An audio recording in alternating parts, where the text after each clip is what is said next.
Nwaanyị Asamonia nụrụ Panebita. Ha bụ business woman nọ n'afịa na-azụ afịa na shop ha dọ n'akụkụ afịa ebe ha na-azụ ya da na apụta ili dị ya na ya na-aba n'akarị. Ọ na-egbogofe n'akarị, ọ na-egbedefe n'akarị from ndị afa ayịba na-ayị isi ike. Ọ sị m na this guy na-emekwa ọfụma mgbe ọ na-eme pane. So obidozie ịgbagolu ka fa nọsizialụ di na nwunye bizielu, obidozie ọ sị anya nye ego. Ya sị ya ka ezi ụdị ihe bụ ihe a, you been doing well, kekwe nke onye anyị nye ego. Ya sị ya na ị ga-adọrọ. A na-emefe amụ ụmụ izizi mụ ịbụọ mụ ịtọ mụ ịnọ ụmụ na-anọ kafaji. Ọ sị m this man ebidokwe ya nye ego nye ma nye. Ọ na-eselufe okwu ya na-eme biznes na-eme ọfụma nnọọ yọba na this guy bidozie ife ọbụla ọkpata na orie. Ife ọbụla ọkpata na orie si eni a ga-ete ekike arọ ọfụ onwe eni a ya aka nka. Ya na-asị ya so ụmụaka ama nnete gị anya ọsị nye netenefe na onye tosie ya bụrụ nwoke nke ya wee na-asị ya na ọ bụkwa na ịzụrụ ụmụaka they won't be able to take care of you. Ọsị na ọ gbasara ya nwoke ọbụla na onwe ụmụ nwaanyị ama ndị ọzọ onye tosie ya na ọ dị ya ghara ejiri kịta chekwube ihe ụmụaka ga-enye mfuchọ ma ọmami ya ga-anwụ along the line ma ọmami ya ga-anọkwa ụmụaka ewee nwee ego mmadụ enyekwenye nsogbu. Ọsị m nne na ebe ọbụla a na-esi ezigbo nri na ọ ga-ejelie ife ọbụla dị ya mma ka ọ na-eme shishi tọlọdọ enyi.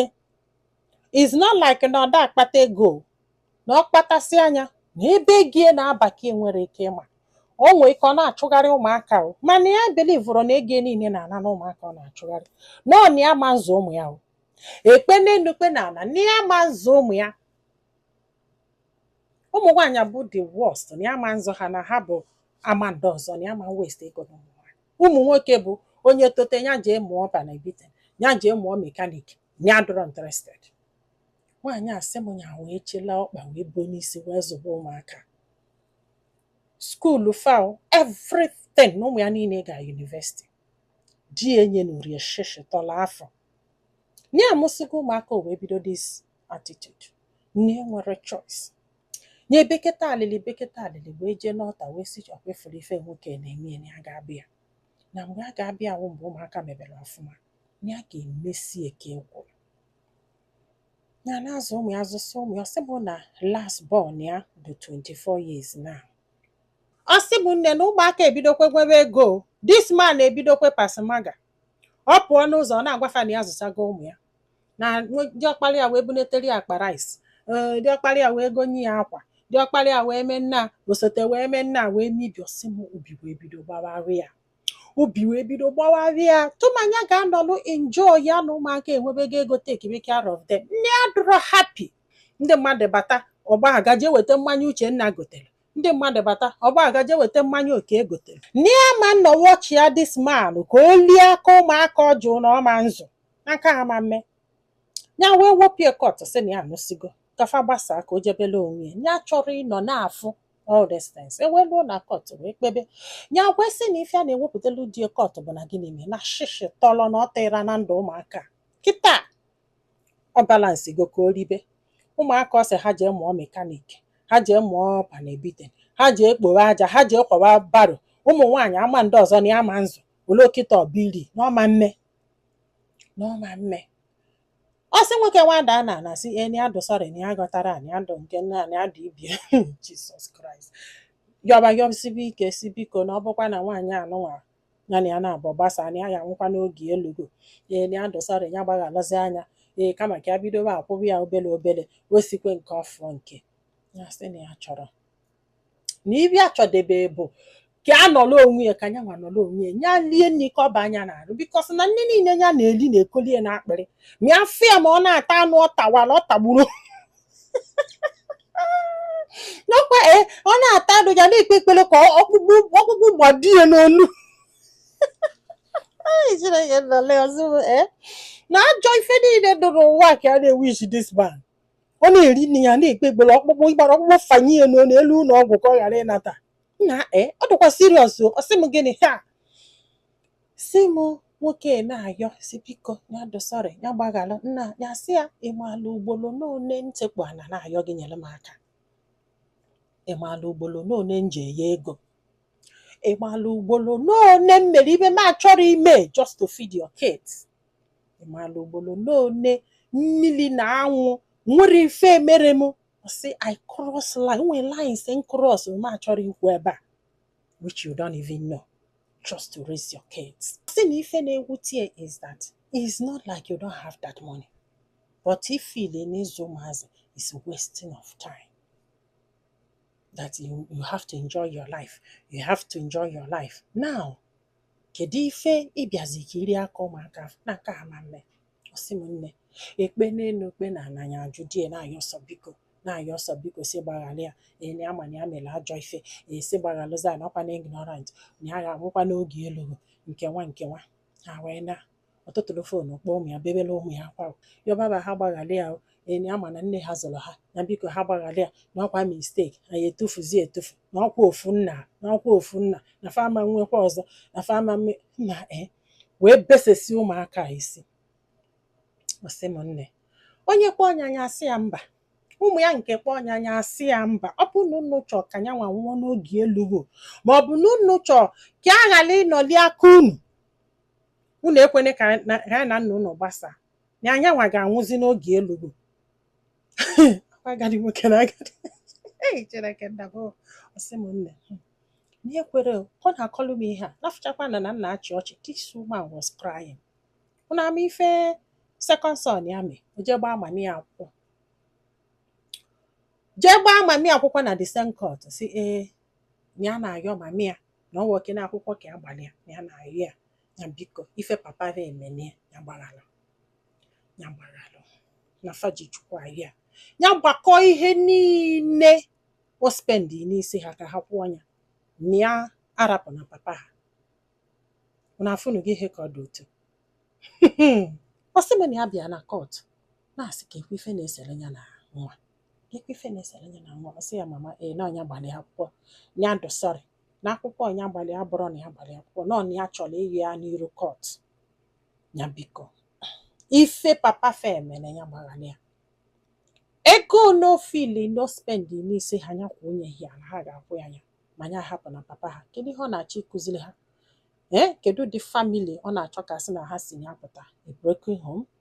Oluzie kịta afa nwere ego ka fadoba happy ka ọ ga-awobi iwo oworo mgbe o kwesịrị iwo na fado sorry mana ya biko ọsị m na-etiwa akwa na-ebekọ ụmụazị nwa anụnwa bịachiri ikpere wụọ n'iru ejide aka na-ahụ ya ụmụ ya na-ebe sị m nne kedu ife a ga-eme? Ụmụ ya sị a na ifefa na-ahụ ya bụ ya choose ofe over this man. Ya just ya bụrụ na this man nọ na ndị ya mana ya nọ na ndị ya wee yọ ha n'elu yọ ha na ha ajụ ha wee na. Ọsị m nne mama ihe a ji wee kọbala anyị akụkọ nsị mba. Ọsị m n'eziokwu na ụmụ ya yọrọ ya biko ya ọsị anya biko nye nkwela na lụ tata na ya dụrụ happy na lụ tata na e nwere ike ịgbaghalite na lụ tata ndị a ga-anwụ n'oge elugo. Ọsị m na ụmụ ya che na ihe ha mere na ha meteli na ya bụrụ na ya bụ ajọ mmadụ na ewere ige na ya chọrọ aka ọbara. Ọ bụrụ na nwoke nwụọ kịta agaghị na-akọ maka ya. Ọsị na mgbe ụfọdụ ụmụ nwoke zuzuchie nzuzu ma fa ama na onye na-enyefe nri ma fa ama na onye ndụ fado n'aka. Ọsị m na ọ na-awa esisie nne kịta anyị kụrụ tiri ọchụm unukwu ọ na-eri ya na-ene unukwu ka o si eri ya bụ nne ya na-asị nwoke ọ na-echekwe ma ya tile tụsa na nri a. Ọsị m and as long as na ya dọrọ happy na o nwere megide ka ọ dọkwa na happy na ọ ga na-elie mana ọ ma mbịa arụ na o nwere ka ọ baa anya arụ na ya agwago ụmụ ya sị ya ọ bụkwa na unu ji ego lụọ ọnụ m ụlọ m nke m iche ka ndị ebe afọ n'ụlọ ọnya bụ na m adọ happy ma ọkwa ma mụ na nwoke stay together nna ụfọdụ ụmụ nwaanyị can hide their anger forever. Ịma na a na-ekwusị gị ị na-emegbu nwunye gị chetakwa na ị ga-aka nka she will come for you. Ịma alaka our system dị etu our system dị bụ na nwoke na-atọ nwaanyị ọ kịta ka ebidozi chenjibe if not nwoke na-atọ nwaanyị ọfụma. Ị na-akụ nwaanyị ife na-emegbu nwaanyị ajụ na ịma take care of your responsibility. Mgbe ị kabalụ nka ị chọkwa ka nwaanyị afọ nọ n'ime ndụ gị pet be gị kata for you take care of you. Ọ dịrọ possible. What goes around comes around. Oh yes, this woman is in pains. Upon na ụmụ ya ji ego na-enye ife niile ọ chọrọ ma still ọ dịrọ happy. Na ọ bụ ekwere agbaghalụ this man. Na ọ bụrụ na ụmụ ya ekwe ka ọ tagodu nwa obele afụfụ, ọ bụgodu na fa gbasa for 2 years or 3 years, o bu ada anya. Mana nke a kịta na fa na-ahịa biko na-asụ ya ego na-enye ya n'elu na-enye ya mana ọ dịrọ enough. Ọ dịrọ enough. Nsị ya nne biko gbaghalụsị ya.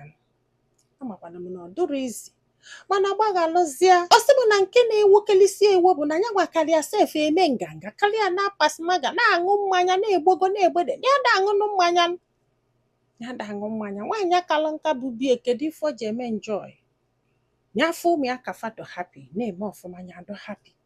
Mana this man ga-aṅụrụ mmanya tala anụ gbakọrọ ndị friend ya yile akwa jelu mgbalụ kwụgharịrị malụ ogboli ọnụ a na-etu ya afa na-etu onye zụpụtara ụmụaka wanyị na o nwere ife ọ zụpụta ya na-regret na ya nọ na under this man wee zụkwa ụmụaka ya na-regret. Ọ sị ekwa ifụlụ ndị agabe masị gị arapụkwana di gị gị nọlụ gị nọlụ na ụfọdụ n'ime ha ji akafa dunegesie difa mana ịma mma.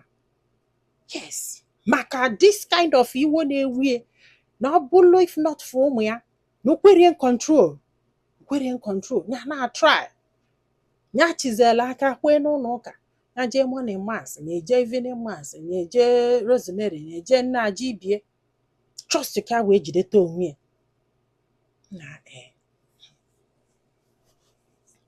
amara m mana ụfọdụ che na afa mesie ihe sịrị sorry will fix it. Sorry doesn't fix a thing. Sorry does not. A woman's coin. Ọ na-adị egwu. Ọ na-adị egwu mana nne gbaghalụ biko. Oh, mama gbaghalụ I understand but I understand. Mana ụmụ gị ayọgo oge gbaghalụ. Ọ bụ na ada gị nwaanyị na obi tele ọfụma ijebe bie general wee cool to off. Papa ya tago ịma na ụmụ gị bụ nwoke fache that money can fix everything. Money doesn't fix everything. Ka ị maka mmiri malia, ka ị maka akwa abalị, ka ị maka biko, ka ị maka echiche, ka ị maka line or cross. How can money wipe all these things out? Not possible. Just forgive and forget. And I make people forget, sorry. Just forgive and then manage.